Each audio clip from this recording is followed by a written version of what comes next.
Welcome to This Explainer.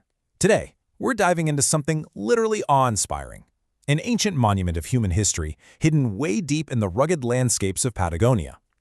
We are looking at the Cueva de las Manos, an archaeological marvel that has quietly guarded the secrets of South America's earliest inhabitants for millennia.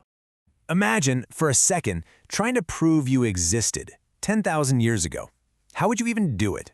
Well, this deeply personal, visceral sea of 829 stenciled hands is basically the ancient equivalent of shouting into the void of time, "Hey, I was here."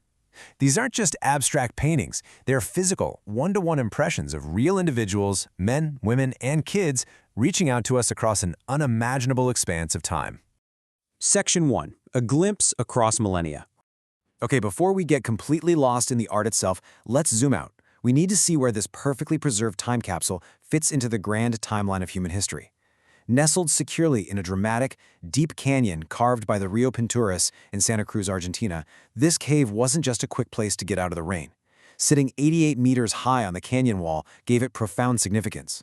Experts suggest it was a sacred space, kind of like an ancient cathedral for early hunter-gatherers traveling through the brutal Patagonian landscape. But what's absolutely mind-blowing is the sheer scale of time we're talking about here. This art doesn't represent just one generation's weekend project. We're looking at an uninterrupted cultural sequence spanning over 8.5 millennia, starting as early as 9,300 years before present. Just wrap your head around that. Thousands of years of continuous human return and artistic expression in one singular location. Section 2. Rewriting Early American History. Now, what's really interesting here is how this cave completely flips our traditional understanding of human migration. For decades, the Clovis first, or late settlement theory, was the gold standard in anthropology. It basically argued for a pretty recent timeline for humans arriving in the Americas. But Cueva de las Manos stands shoulder to shoulder with other groundbreaking sites like Monte Verde in Chile and Pedro Ferrada in Brazil to strongly support a much older pre-Clovis timeline. It's solid proof that complex human societies were thriving in the deep south of the Americas way earlier than anyone thought. UNESCO actually hit the nail on the head, highlighting this as one of the absolute most important untouched pieces of evidence we have.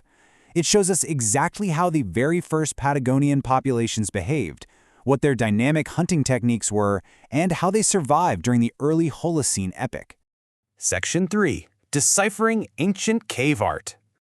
All right, let's get up close to the actual cave walls and decode some of these visual clues.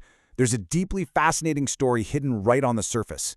When you look closely at this incredible record, a really intimate detail pops out. Out of the 829 hand stencils counted in the cave, the vast majority are of left hands. Seriously, why left hands?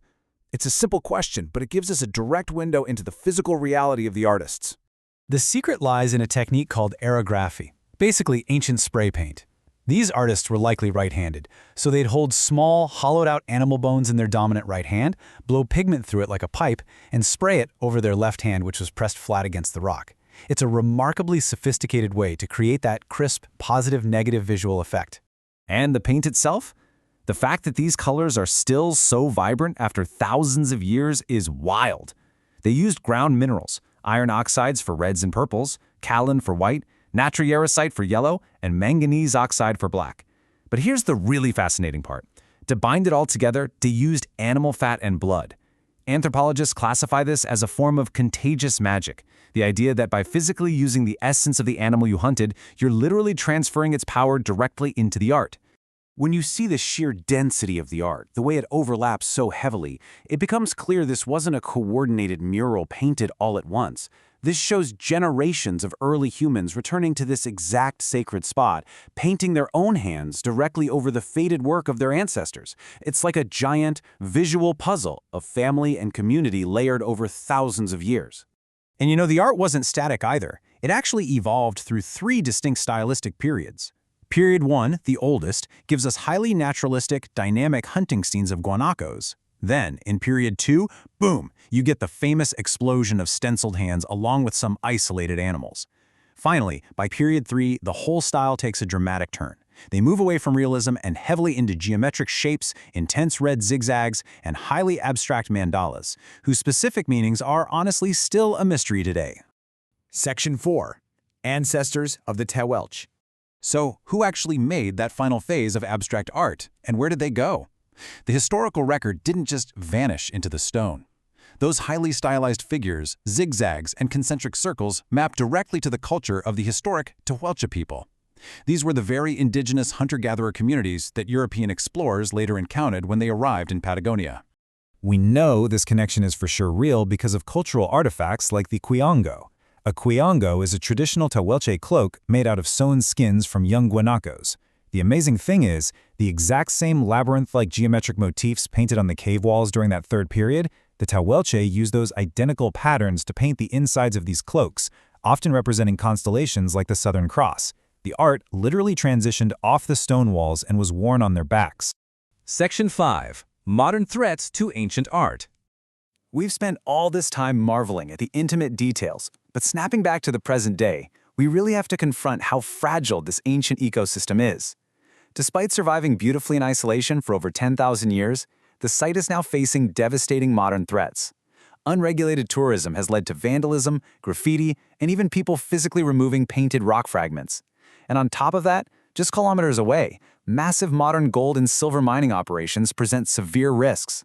Dynamite explosions, dust, and cyanide leaching are actively threatening the surrounding air and water quality. The Speleology Federation of Argentina lays it out pretty starkly. Caves operate on highly specific, stable microclimates. It's all about exact levels of darkness, humidity, and temperature.